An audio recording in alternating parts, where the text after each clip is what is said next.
মজনু, কি হইছে? কিছু হারাইছে?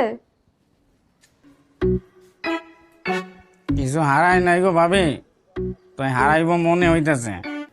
কি হারাইবো হারাইবো মনে হইতেছে? কি সমস্যা? ভাবি, আপনি লাইলি মজনুর কাহিনী জানেন না? জানি। তাহলে তো এটাও জানেন, লাইলি মজনুর প্রেমে কোনো মিলন হয় না। সেই আদিমকাল থেকে এই লাইলি মজনুর প্রেমে সবসময় একজন না একজন বাধা থাকেই। এরা যে পরিমাণ আনরোমান্টিক, এরা এত বড় পরিবার বানাইলো কিভাবে? এই, কি বলো এগুলা? আমরা তো কাজ করতেছি বাড়িতে, এখন এত মেহমানিদের পরে বিয়ে বাড়িতে মানুষ থাকে না, তাই। রোজটা পোলাও হয়েছে,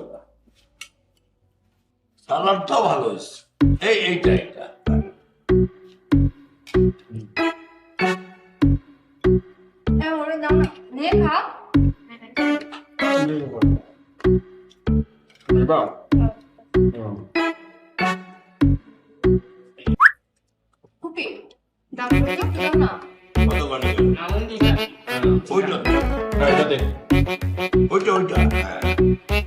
ওইটা মানে পোলাও আবার কানে কম শোনে, অল্প দে।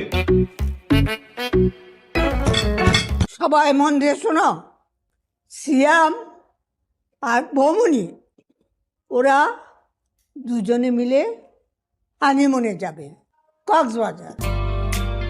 এই যে টাকাটা দিয়ে দিও। দিবই তো, আমার ছেলের বউকে আমি দিব না? কে দিবে? এটা পছন্দ করে আমি বলবো না? আর ওদের দুজনে দেখাশোনা করার জন্য তো কাউকে দরকার। ওরা দুজন যাচ্ছে হানিমুন করতে, ওদের এখন ফুর্তির সময়। ও খাবার টাবার সব অ্যারেঞ্জ করে দেবে, কি ঠিক না? এমন কোন রাত আছে যে রাতে তুমি একলা থাকছো, আমি তোমার সঙ্গে থাকছি?